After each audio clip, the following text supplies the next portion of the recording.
Hello, and welcome to the San Francisco AIDS Foundation podcast. Today we'll hear an excerpt from the Foundation's most recent HIV Vision Forum, Sex, Drugs, and HIV, a user's guide to harm reduction. Harm reduction refers to any practice designed to decrease negative consequences of high-risk behavior. Unlike abstinence-only thinking, harm reduction embraces non-judgmental ways to reduce the risks of drug use and unprotected sex.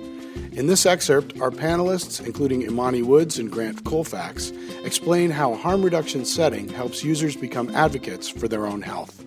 For years, the federal government would not even allow you to use the phrase harm reduction in any grant application, so it's made it hard to develop an evidence base about harm reduction. But it would be good to talk about at least whatever evidence base that there is so far about the effectiveness of harm reduction. I remember at one point we were actually trying to have a contest to change the name. Right. We're thinking, what could we change the name to? Because one of the harm reduction experts, Dr. Wardak, he said, why did you guys name it that?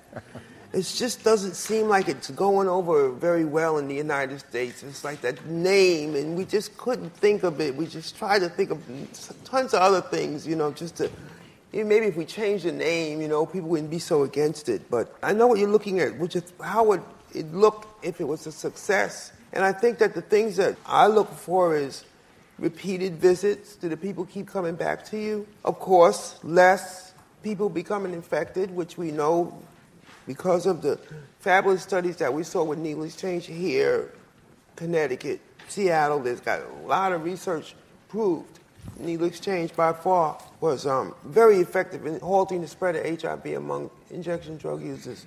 Also showed to be a way to get to treatment. I remember it was very funny because I went to many communities in the country, particularly black communities, to talk about needle exchange programs and getting them started. And people would say, oh, if you get needle exchange, people will stop going to treatment. Forget it. Never happened. If you ever worked at a needle exchange program, what is the most requested thing people ask you for? Treatment. The users themselves will never let you forget treatment. Everybody wants treatment. So that's not something that people ever have to worry about. So I would say more people going to treatment via, needle exchange is another way to measure success. On a sexual level, it would be less people coming in contact with the virus, particularly lower rates among women because their risk is so secretive.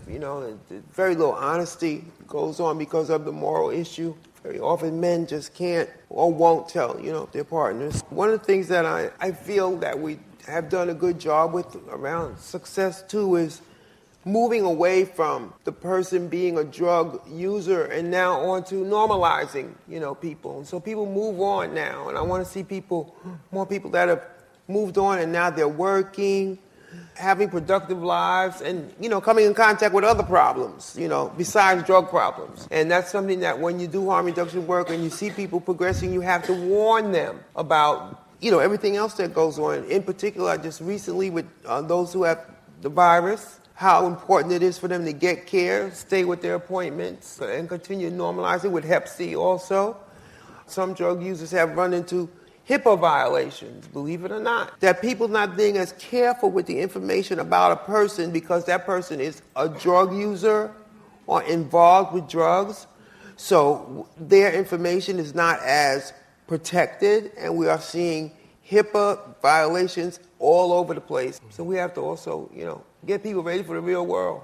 So the other thing, and I don't know how many of you come to these forums regularly, but it occurred to me that we have not mentioned as a harm reduction strategy for sexual risk reduction is the topic of the last forum, HIV treatment as HIV prevention, and I feel like it would be remiss if we didn't at least mention that. I don't know if you want to say a couple words about that, Grant.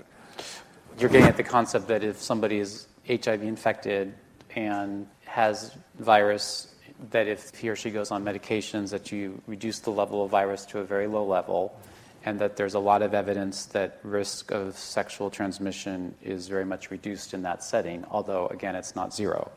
So, yeah, I think that that's something that is being talked about, that we're looking for more evidence about. I think that that's another potential harm reduction strategy. I think we're still waiting to see what the full evidence around that is.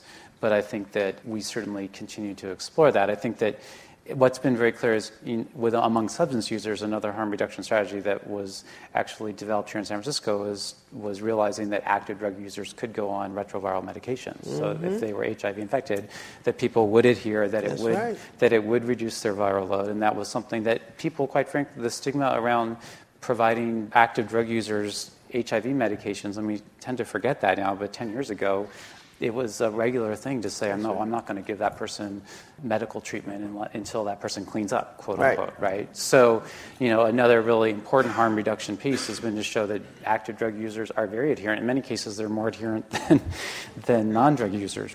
So I think that that's another important piece. I think the harm reduction strategy around reducing your own viral load and reducing the risk that you would transmit to somebody is something that is clearly one of the next stages in harm reduction. I think that we're still looking at more of the evidence to see whether that can be fully embraced, and almost surely, again, just like we've talked about, the risk will not be zero for somebody. It will be probably greatly reduced, but the risk will not be zero.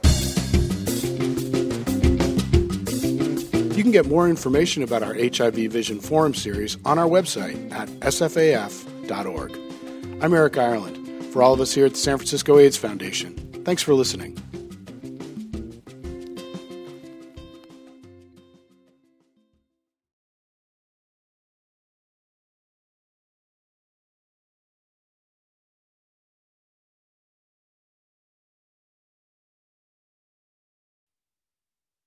Starting today, thousands of cyclists will ride from San Francisco to Los Angeles to raise money for AIDS and HIV. Today is day one of the annual 7-day AIDS life cycle. About 6:30 this morning, more than 2,000 riders took off from Daly City's Cow Palace. The cyclists come from across the country and around the world. The event is the world's largest annual fundraiser and is expected to raise more than $10 million for AIDS research and programs. The riders travel to Santa Cruz today. Well, thousands of cyclists have rolled into Los Angeles to finish the AIDS life cycle ride. The 500-mile journey raises money to help people with HIV and AIDS. The week-long annual event starts in San Francisco and ends in the City of Angels. The bikers arrived there yesterday. The 2,500 cyclists come from across the country and around the world, raising more than $10 million. The money supports programs at the Los Angeles Gay and Lesbian Center and the San Francisco AIDS Foundation.